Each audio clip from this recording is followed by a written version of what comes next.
And assembled them। ये line जो है वो आपको अच्छे से समझनी है। The chemical reaction generated complex organic, ठीक है, कि रासायनिक प्रतिक्रिया द्वारा जैव अणु बने, complex organic molecules, and assemble them, और उनका वो असेंबल हुए। असेंबल मीन्स वो एक समूह के रूप में बने। These assemblies was such that they could duplicate themselves, converting inanimate matter into living substance।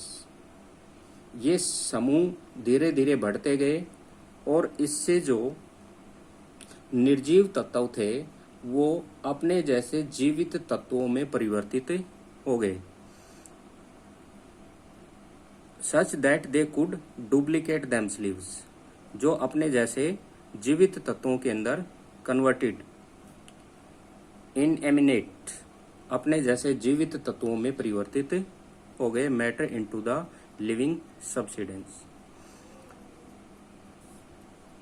यहाँ पर ध्यान रखना है कि रासायनिक प्रक्रिया के द्वारा, केमिकल रिएक्शंस के द्वारा जो नॉन लिविंग थिंग्स थे, ये नॉन लिविंग थिंग्स, इनके अंदर जो है वो कुछ ऑर्गेनिक मॉलिक्यूल्स जो हैं वो असेंबल्ड हुए, और ये असेंबलिंग मॉलिक्यूल्स थे, इनमें उनके जैसे डुप्लीकेट लिविंग ऑर्गेनिजम्स जो हैं, सब्सटेंस जो हैं, वो कन्वर्ट होने लगे। Study of such fossils give a record of life that exist on the earth in the different period.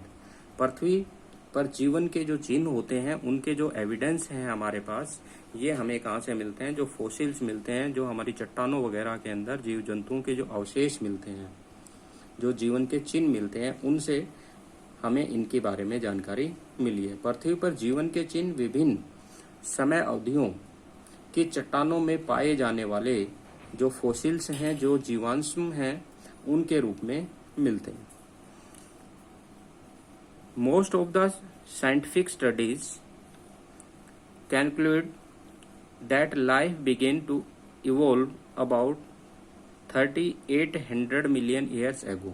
अधिकतर जो विद्वान हैं, वैज्ञानिक हैं, उनका अनुमान है कि पृथ्वी पर जो जीवन की उत्पत्ति शुरू हुई है वो 38 मिलियन ईयर्स एगो, यानी कि 380 करोड़ वर्ष पहले शुरू हुई थी।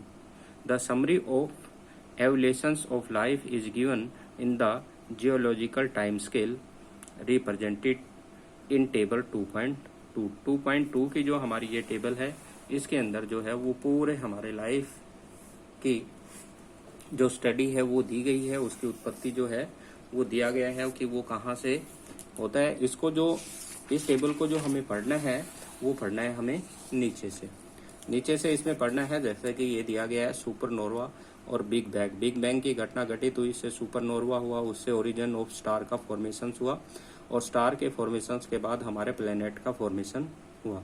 ये इसमें टाइम पीरियड दिया गया है कि कब से सुपरनोवा हुआ, कब से पृथ्वी ओरिजिन ऑफ स्टार का फॉर्मेशन हुआ।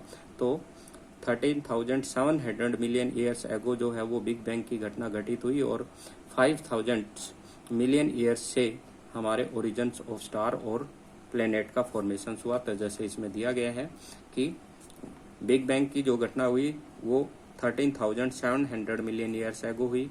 उसके बाद जो सुपरनोवा बना, जिसमें हमने नेबुला का नाम दिया था, उसका फॉर्मेशन हुआ, या गैलेक्सी का फॉर्मेशन हुआ था, वो आपकी फॉर्मेटेड हुई 12,000 मिलियन ईयर्स एगो। उसके बाद सन का जो फॉर्मेशन हुआ वो हुआ 5,000 मिलियन ईयर्स एगो। ये आपके दिया गया। इसके साथ ही आगे की पूरी जो टेबल है वो इसके अंदर दी गई है। इसके अंदर जैसे हम बात कर रहे हैं कि हमारे ब्लू ग्रीन एल्गी यानी ओशियंस वगैरह का जो फॉर्मेशन हुआ वो कब हुआ, तो ये आप देखिए 3800 to 4800 ओशियंस और कॉन्टिनेंट का फॉर्मेशन हुआ, यानी कि जो हमारे स्थलमंडल और जलमंडल के क्षेत्र हैं उनका फॉर्मेशन होना स्टार्ट हुआ। इसी टाइम पीरियड के अंदर ocean at atmosphere are rich in carbon dioxide. Oceans और एटमॉस्फेयर थे वो कार्बन डाइऑक्साइड से भरे। उसके बाद ब्लू ग्रीन एल्गी जो है वो बैक्टीरिया का फॉर्मेशन हुआ। सॉफ्ट बॉडी जो बैक्टीरिया वगैरह हैं उनका फॉर्मेशन हुआ। तो इस टेबल को आपको पढ़ना है, इनके साथ इनका टाइम पीरियड देना है। तो इस टेबल को हम कहाँ से पढ़ेंगे, नीचे से पढ़ते जाएंगे और ऊपर हम जब पढ़ते आएंगे तो इसमें देखेंगे कि लगभग जो आपके मॉडर्न मैन हैं वो 10,000 ईयर्स एगो स्टार्ट हुए थे। इसमें ये टाइम पीरियड दिया गया है, eon, era, period, epoch, year और लाइफ मेजर इवेंट्स की किन किन चीज़ों का किस किस टाइम पीरियड के अंदर फॉर्मेशन हुआ। तो ये सारा आपको इसके अंदर पढ़ना है। ये टाइम पीरियड भी ध्यान रखना है। सबसे बड़ी अवधि जो होती है वो इयोन होती है, उसके बाद ईरा होती है, उसके बाद पीरियड होता है, उसके बाद एपोच, उसके बाद एज। ठीक है, एज के जो होते हैं उसके बाद मंथ आ जाते हैं, मंथ के बाद फिर डे आ जाते हैं, डे के बाद हावर आ जाते हैं, हावर के बाद जो है वो आपके मिनट्स आ जाती हैं, सेकंड आ जाती हैं। तो ये टाइम स्केल जो है वो दी गई है कि किस टाइम पीरियड के अंदर किसका फॉर्मेशन हुआ है। इसमें डायनासोर वगैरह सारा दिया है, इसको आपको पढ़ना है। पढ़ करके और जो प्रॉब्लम्स आए उनके बारे में फिर आपको प्रॉब्लम्स पूछनी है, जो भी आपकी जूम क्लास लगे या फिर वैसे कॉल करके भी आप पूछ सकते हो।